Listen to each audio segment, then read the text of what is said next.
Before we begin, take a deep breath. Inhale the aroma of the hop-soaked walls and turn the pages of history back to the last days of 1759. Meet Arthur Guinness, just 34 when poet Robbie Burns is born, Handel dies, and Halley's Comet heralds the birth of Guinness and its legend. Arthur buys a small, run-down ale brewery here in Thomas Street for £100 to secure a 9,000-year lease at £45 per year. His signature signals a change of fortune for an entrepreneur whose name will soon be known the world over. When he dies in 1803, his famous brew will have travelled as far as the West Indies. More than a good businessman, though, Arthur was also a visionary. Those days, London's Covent Garden Market was home to a new, dark brew named for the porters whose thirst it quenched.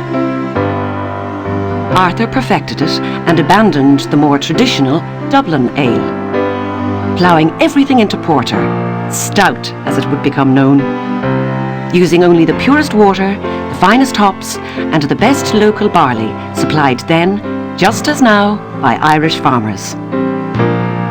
And isn't the same magic yeast strain still used in every pint or bottle of Guinness to this very day? Pure genius. Shrewd Arthur saw the promise of his potent brew and had the foresight to use the new canal network to spread by word and taste of mouth this unique dark drink throughout the country. As enthusiasts grew, so did the cooper's craft and the stables at St. James's Gate. Arthur and Sons were always looking for new ways to bring their brew faster to far-flung places.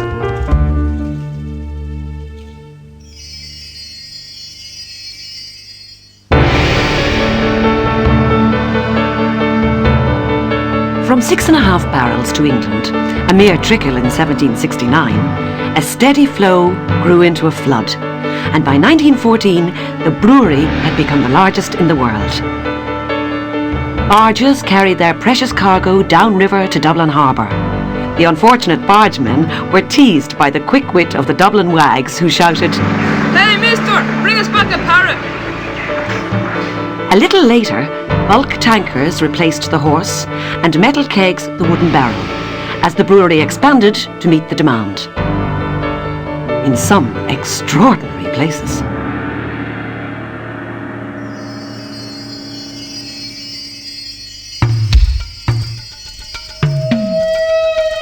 (1815) Battle of Waterloo. One injured soldier says of Guinness, It contributed more than anything else to my recovery. Robert Louis Stevenson felt the benefit too. He brought some bottles to Samoa, purely for medicinal purposes. Amazingly, 18 years after the Mawson expedition to the South Pole, the last few frozen bottles of their Guinness were discovered at base camp. And put to excellent use. Guinness was enjoyed in literature as early as Dickens' Pickwick Papers. And the brewery itself was so well known, Egyptologist Howard Carter dispatched barley from Tutankhamun's tomb to Guinness for analysis.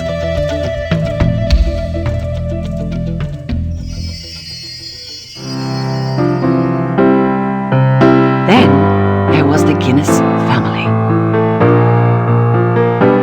As famous as the brew they gave their name to. The original genius and work ethic passed to Arthur II.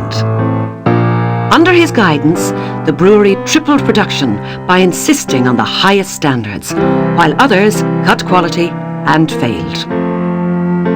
His son, Benjamin, MP and Lord Mayor of Dublin, forever linked the name Guinness with goodness. St. Patrick's Cathedral, St. Stephen's Green, and the Ivy Market, just a few ways that Guinness was good for the community.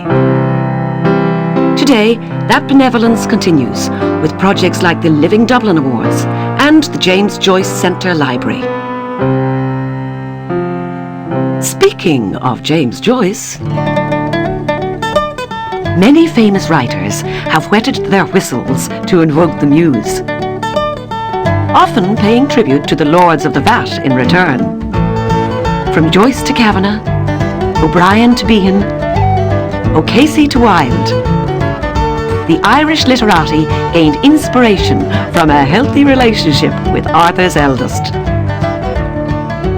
Yeats, however, on his one visit to a public house, exclaimed, I have seen the pub now, kindly take me home. Had Maud already gone? And so to modern times. By 1914, the brewery had become the largest in the world. Still, demand was growing. So in 1936, Guinness opened a new brewery at Park Royal, London. Others would soon follow. Shortly after, Guinness Stout was joined by Smithwick's, its first ale since Arthur's great gamble in 1799.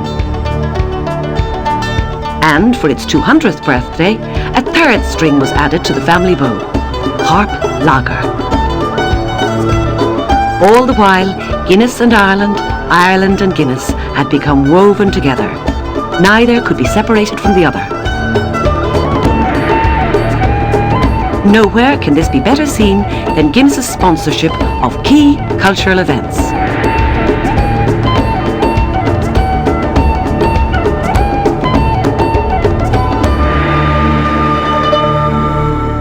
And Guinness today?